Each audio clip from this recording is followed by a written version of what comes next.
سلام، داستان امروزمون رو از دست نده چون مطمئنم آخرشو که بشنوی سورپرایز میشی. هیچ وقت باورم نمیشد با اون همه پول و ثروت و اعتبار زندگیم از هم بپاشه. اونم نه به خاطر ورشکستگی یا حتی دشمنی و حسادت دیگران، بلکه فقط به خاطر حماقت خودم. همه چی از روزی شروع شد که نیلوفر رو دیدم. روزی که با دوستش اومدن نمایشگاه و من اولین بار اونجا دیدمش.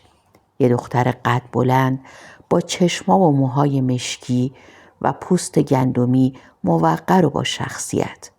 دوستش میخواست ماشین بخره و من که از همون لحظه اول توجهم بهش جلب شده بود، برخلاف همیشه که بچه‌ها رو برای نشون دادن ماشین پیش مشتری میفرستادم، خودم رفتم طرفشون و گفتم بفرمایید در خدمتتون هستم. دوستش برخلاف خودش شیطون و پرسر و صدا بود. چند تا ماشین بهشون نشون دادم و وقتی میخواستن برن رو به دوستش کردم و گفتم اگه مایل هستین شمارتون رو بذارید تا توی سیستم ثبت بشه و لیست ماشینای جدید براتون ارسال بشه. دوستش با شیطنت نگاهی به نیلوفر که تا اون موقع اسمشو نمیدونستم کرد و گفت نیلو میخوای تو هم شمارت رو بده، شاید یه موقع خواستی ماشین بخری. تو دلم خدا خدا میکردم قبول کنه، اما نیلوفر متین و سرسنگین گفت نه عزیزم ممنون، من فعلا قصد خریدن ماشین ندارم. دوست شمارش رو داد و از نمایشگاه رفتن بیرون. من اون موقع 33 سالم بود و 3-4 سالی بود نمایشگاه ماشین خودم رو داشتم. تا قبلش با داداش بزرگم کار میکردم، اما بعد از فوت پدرم وقتی ارث و میراث تقسیم شد و پول قابل توجهی بهم رسید، تصمیم گرفتم مستقل بشم. تو سالایی که با برادرم کار میکردم حسابی تجربه به دست آورده بودم و قلق کار و بلد بودم. پدرم یه فروشگاه بزرگ لوازم خانگی داشت که سالای آخر عمرش وقتی دیگه نمیتونست خودش بره اونجا داده بودش دست شوهر خواهرم. مهران هم شوهر خواهرم بود هم پسرمم و ما کاملا بهش اعتماد داشتیم چون از بچگی با هم بزرگ شده بودیم و وقتی هم که با خواهرم ازدواج کرد دیگه با همون صمیمی‌تر شد. بعد از فوت بابا تا 1 سال به احترامش هیچ صحبتی از ارث و میراث نشد، اما بعد از مراسم سالگرد مادرم همه ما رو جمع کرد و گفت بهتر تکلیف اموال پدرتون رو مشخص کنید. خونه‌ای که مامان توش زندگی میکرد به اسم خودش بود. بابا خیلی سال پیش این خونه رو خرید و روز تولد مامان بهش هدیه داد، اما بقیه دارایی بابا که کمم نبود باید انحصار وراثت میشد. من و داداشم شهاب تصمیم گرفتیم هر چی رو که از بابا مونده 3 قسمت کنیم و به خواهرم شهرزادم سهمی مساوی خودمون بدیم. بالاخره هم خواهرمون بود و هم مهران تو همه این سالا برای مغازه بابا خیلی زحمت کشیده بود و حقشون بود سهم مساوی داشته باشن. مامان از حق خودش گذشت و گفت من همین خونه برام بسه، فقط ماشینی رو که دست هیدر هست ازش نگیرید که کارای منو باشه انجام بده. هیدر راننده بابا بود و بیشتر از 30 سال بود که کنارمون بود. 60 خورده سن داشت و با زن و بچه هاش تو خونه‌ای که بابا براشون اجاره کرده بود زندگی می‌کردن. مامان به جای سهم خودش ازمون خواست بعد از فوتش ماشین رو به نام هیدر کنیم و تا وقتی که مستاجر هستن اجاره خونه‌شون رو بدیم. هم مامان هم بابا دستشون تو کار خیر بود و هر جا میفهمیدن کسی کمک لازم داره اولین نفر پیش قدم میشدن. بعد از تقسیم ارث من با شهاب مشورت کردم و تصمیم گرفتم خودم نمایشگاه ماشین بزنم و وقتی اولین بار نیلوفر رو دیدم چند سالی بود که کارمو شروع کرده بودم. اون روز وقتی نیلوفر و دوستش که فهمیدم اسمش الهه هست از نمایشگاه بیرون رفتن، برای اولین بار احساس کردم توجهم به یه دختر بیشتر از حد معمول بوده. من به خاطر شرایط مالی که داشتم دوست و رفیق زیاد دور و برم بودن، هم دختر هم پسر. خیلی از دخترها سعی می‌کردن خودشونو بهم نزدیک کنن که خب منم پسشون نمی‌زدم، اما هیچ کدوم برام جدی نبودن. مامان خیلی دوست داشت منم ازدواج کنم، اما هم علاقه به خوشگذرانی نمیذاشت به ازدواج فکر کنم، هم تا اون موقع هیچ دختری نتونسته بود منو پایبند خودش کنه. شاید این که میدونستم همه این دخترها چشمشون دنبال پولمه باعث میشد نتونم به هیچ کدوم اعتماد کنم. من دنبال کسی بودم که مطمئن باشم عاشق خودمه و اگه یه روز همه این پول و ثروت رو هم از دست دادم بازم کنارم بمونه.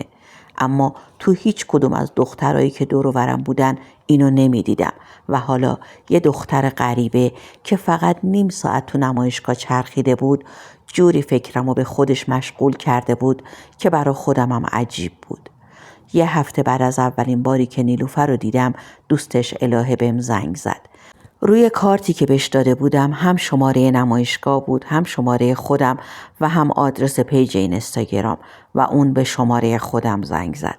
چقدر دلم میخواست احوال دوستش رو ازش بپرسم، اما معلوم بود تلفنش از سر شیطنته، چون بچه‌ها شمارش رو تو سیستم ثبت کرده بودن و اگه ماشین جدید میومد به طور اتوماتیک براش اطلاعاتش ارسال میشد.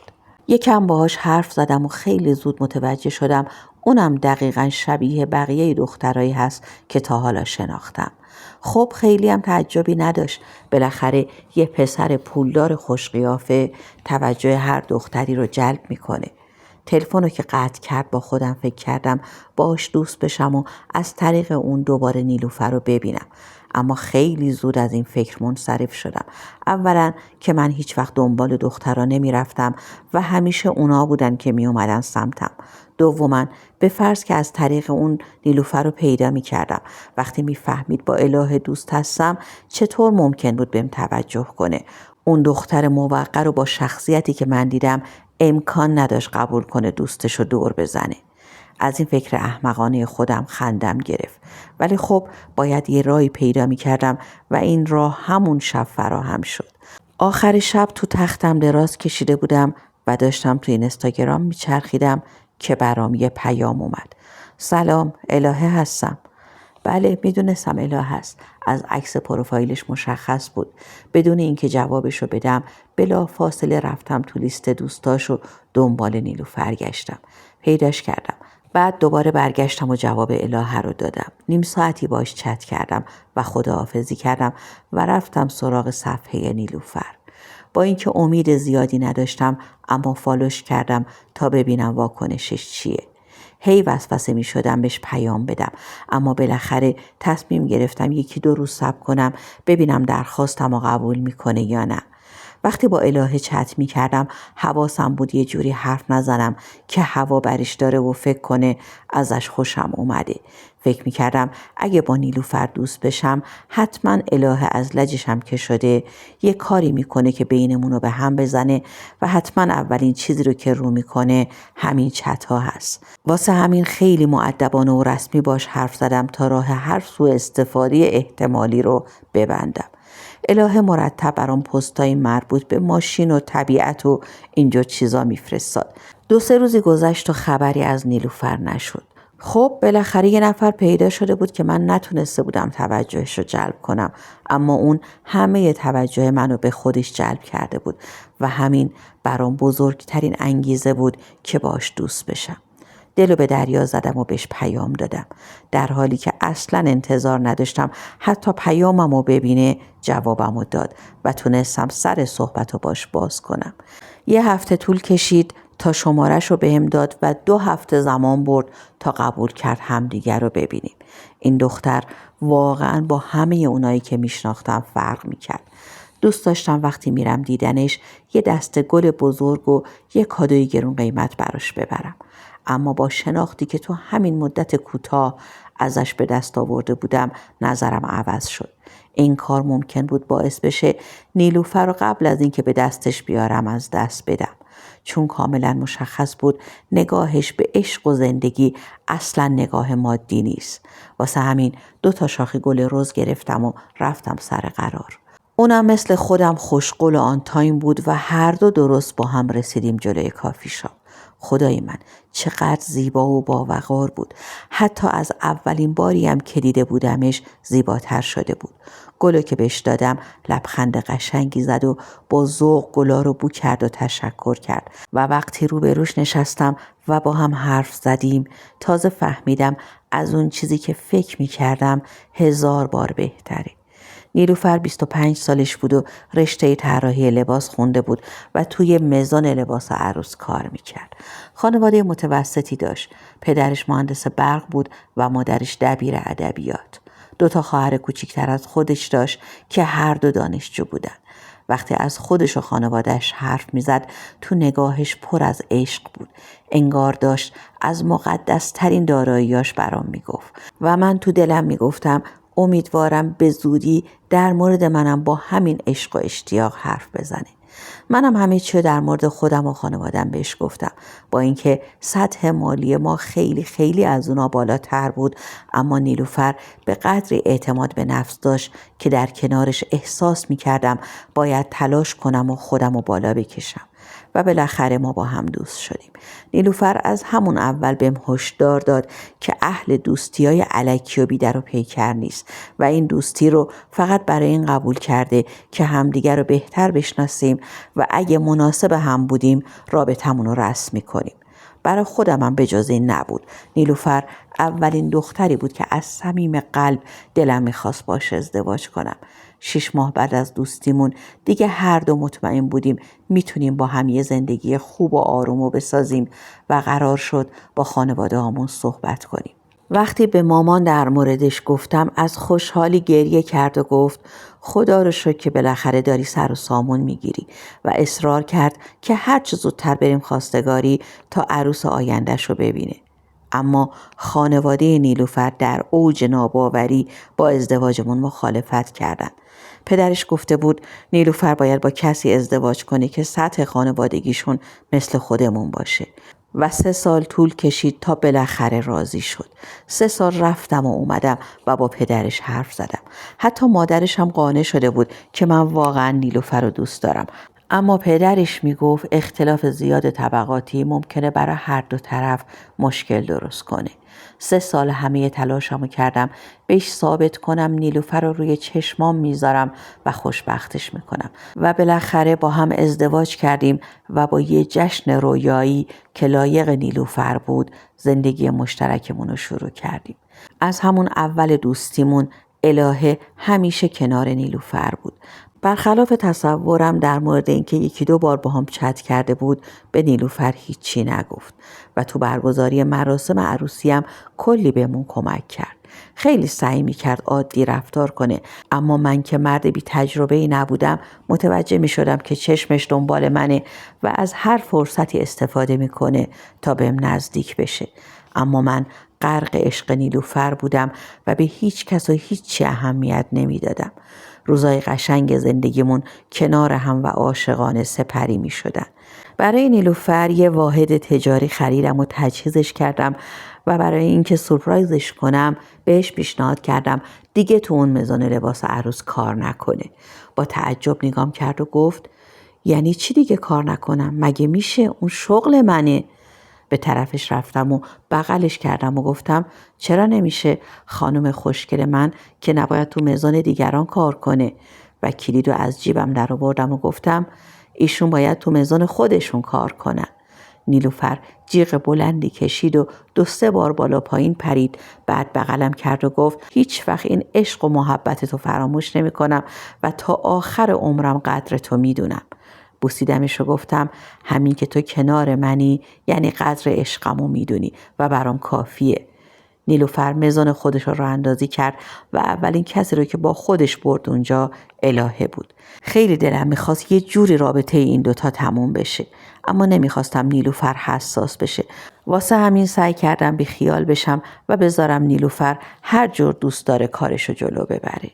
من که چشمام به جز نیلوفر هیچ زنی رو نمیدید.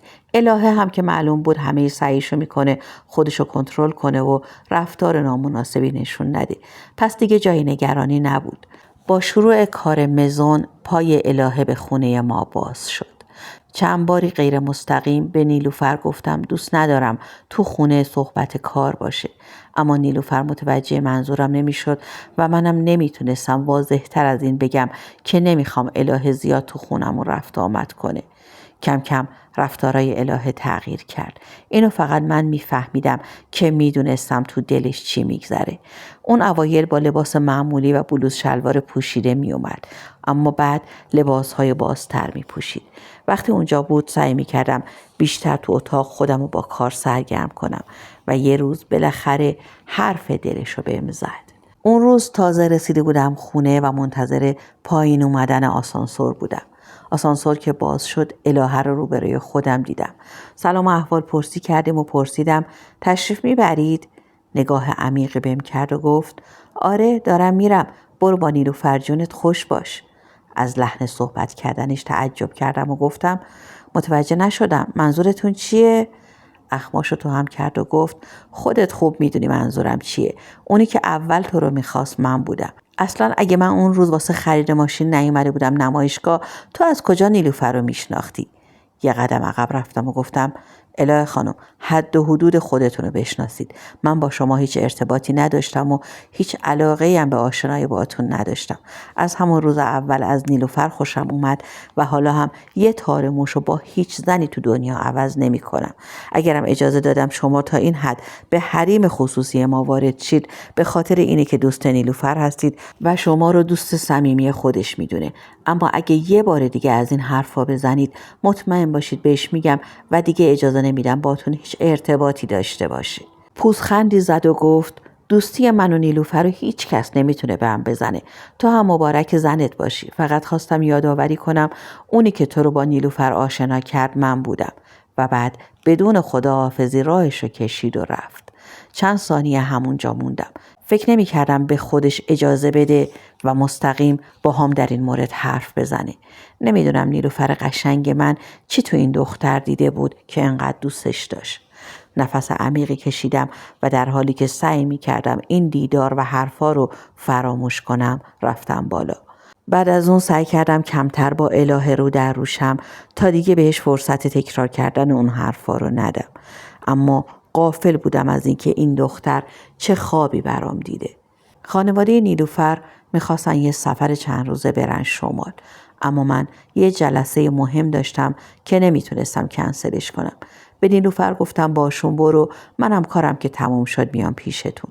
اول قبول نمیکرد و میگفت بدون من نمیره، اما با اصرار من و خانواده‌اش قبول کرد و همه با هم راهی شمال شدن. تو این 1 سالی که از ازدواجمون گذشته بود اولین باری بود که از هم جدا می شدیم و اولین شبی بود که بدون اون تو خونه تنها می موندم. جای خالیشو واقعا احساس می کردم و دلم می خواست زودتر برم پیشش. ساعت 10 شب بود و تازه شام خورده بودم و داشتم تلویزیون نگاه می کردم که نیلوفر زنگ زد و گفت الهه میاد خونه، چند تا وسیله برای مزون لازم داره ببری. اینو که گفت تنم لرزید. هرچی اصرار کردم نیلوفر جان من امشب خیلی خسته هستم، میخوام زود بخوابم، بذار یه وقت دیگه. قبول نکرد و گفت وسایلو برای فردا لازم داره. و نیم ساعت بعد الهه اومد. تا وارد شد مانتوشو در آورد. یه تاپ مشکی تنش بود که یقه بازش تو همون نگاه اول جلب توجه میکرد. الهه دختر قشنگی بود، هم قشنگ بود هم جاذبه زنانه زیادی داشت و تو اون تاپ مشکی که سینه های بزرگشو کاملا نشون میداد جذاب ترم شده بود. نگاهمو ازش دزدیدم و گفتم الهه جان لطفاً هر چی میخوای بردار، زودتر برو چون من خیلی خسته هستم. فردا هم جلسه مهمی دارم و باید زودتر بخوابم. و رفتم طرف آشپزخونه که ازش دور باشم. الهه رفت تو اتاق و 2-3 دقیقه بعد با یه ساک کوچیک اومد بیرون و گفت ممنون آقا شایان، چیزایی رو که میخواستم برداشتم. سرمو تکون دادم و گفتم خواهش میکنم و از جا بلند شدم که بدرقش کنم. جلوی در درست پشت سرش بودم و منتظر بودم بره که یه دفعه برگشت و لباشو گذاشت رو لبام. شوکه شدم و چند ثانیه هیچ کاری نتونستم بکنم، اما بلا فاصله به خودم اومدم و هلش دادم و گفتم چی کار میکنی دختر؟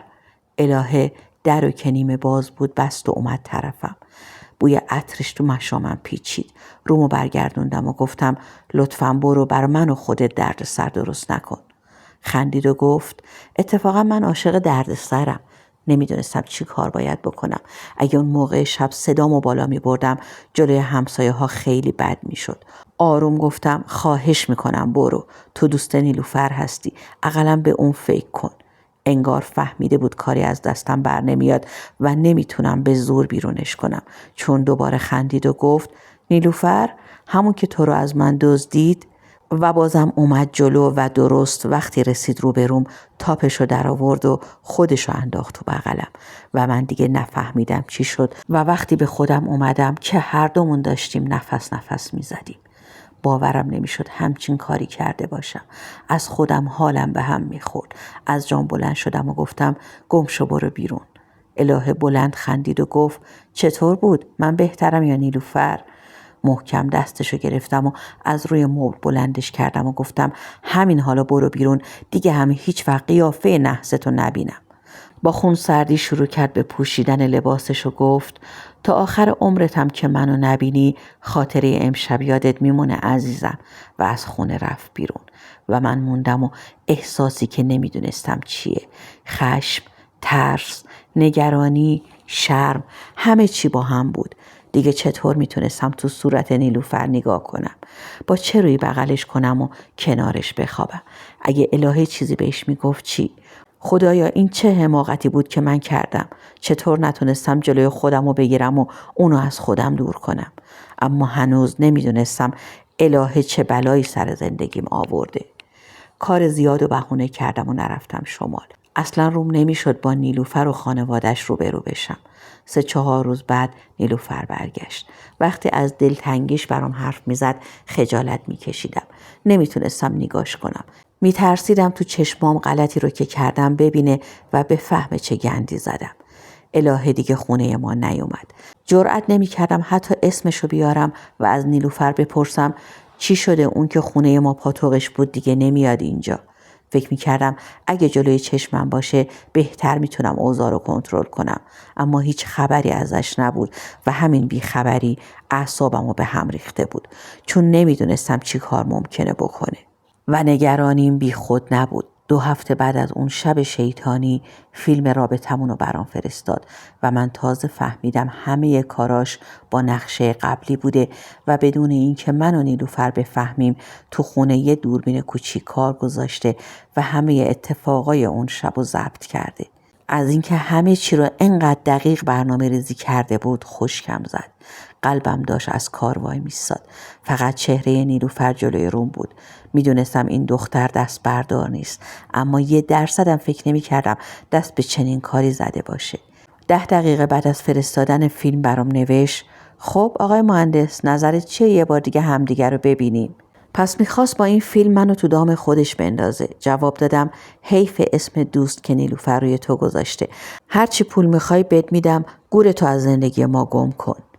کلی استیکر خنده فرستاد و گفت پول نمیخوام، خودتو میخوام. اگه میخوای این فیلمو به نیلوفر و خانوادش نشون ندم ازش جدا شو. اینو که نوشت با عصبانیت شمارش رو گرفتم و هرچی از دهنم بیرون اومد بهش گفتم، اما اون فقط سکوت کرد و وقتی حرفام تموم شد گفت طلاقش بده و تلفن رو قطع کرد. چی کار باید میکردم؟ نیلوفر همه زندگی من بود. چطور ازش جدا میشدم؟ اصلا مگه میشد؟ از طرفیم از تصور اینکه نیلوفر و پدر و مادرش این فیلمو ببینن همه وجودم میلرزید. 2 روز به بهونه مریضی سر کار نرفتم و موندم تو خونه. نیلوفر مثل پروانه دورم میچرخید و همین کاراش منو بیشتر خجالت زده میکرد. کلی فکر کردم و بالاخره تصمیمم رو گرفتم. باید خودم به نیلوفر میگفتم قبل از اینکه اون فیلمو ببینه. هرچی میخواست بشه، حتی اگه ازم جدا میشد، اما باید از خودم میشنید. شب بود و نیلوفر داشت طراحی میکرد. تو چهرش آرامشی بود که اشکمو در می آورد. صداش زدم نیلوفر. سرشو بلند کرد و با لبخند نگام کرد و گفت بله، چیزی میخوای برات بیارم؟ سرمو به نشونه نه بالا بردم و گفتم نه عزیزم، بیا بشین، باید یه چیزی بهت بگم. با تعجب بلند شد و اومد نشست کنارم. مثل کسی که آخرین ودا رو با عزیزش میکنه چند ثانیه نگاش کردم و برای اینکه دچار تردید نشم بلافاصله شروع کردم و همه چی رو بدون یه لحظه مکث براش گفتم.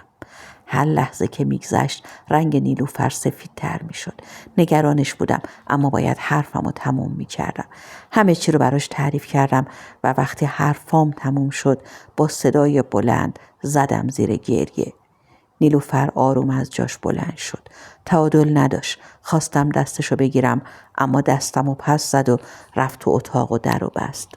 نگرانش بودم تا صبح خوابم نبرد و صبح نیلوفر لباس پوشیده با یه چمدون از اتاق اومد بیرون. تو نگاهش هیچی نبود، نه خشم نه عصبانیت، حتی غمم تو چشماش نبود. به پاش افتادم و التماس کردم، ازش خواستم منو ببخشه و بهم یه فرصت دیگه بده، اما فقط یه جمله گفت و برای همیشه رفت. فکر میکردم دوستم داری. نیلوفر رفت و زندگی من سیاه شد. به پدر و مادرش نگفته بود چه اتفاقی افتاده، چون اونا همش از من میپرسیدن چی شده. هرچی تلاش کردم راضی نشد برگرده. الهه هیچ وقت اون فیلمو براشون نفرستاد. تلفن الهه خاموش بود و نمیدونستم کدوم گوریه، اما دلم میخواست پیداش کنم و تلافی بلایی رو که سر زندگیم آورده بود سرش در بیارم. اما واقعیت این بود که خودم مقصر بودم.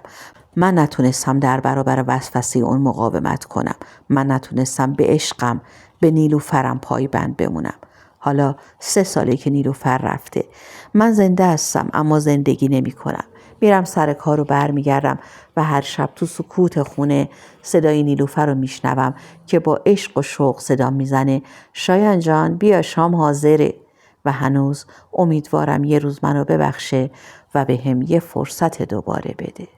خب دوست خوبم، داستان وسوسه رو با هم شنیدیم. امیدوارم از شنیدنش لذت برده باشی و اگه از سبک داستانهای من خوشت میاد کانالمون رو سابسکرایب کن و زنگوله کنارش هم روشن کن که قسمت‌های جدید داستان و داستان‌های جدیدمون رو از دست ندی. خوشحال میشم توی کامنت ها نظر تو در مورد این داستان برام بنویسی. به زودی با یه داستان دیگه برمیگردم و تا اون موقع مراقب زیباییاتون باشید.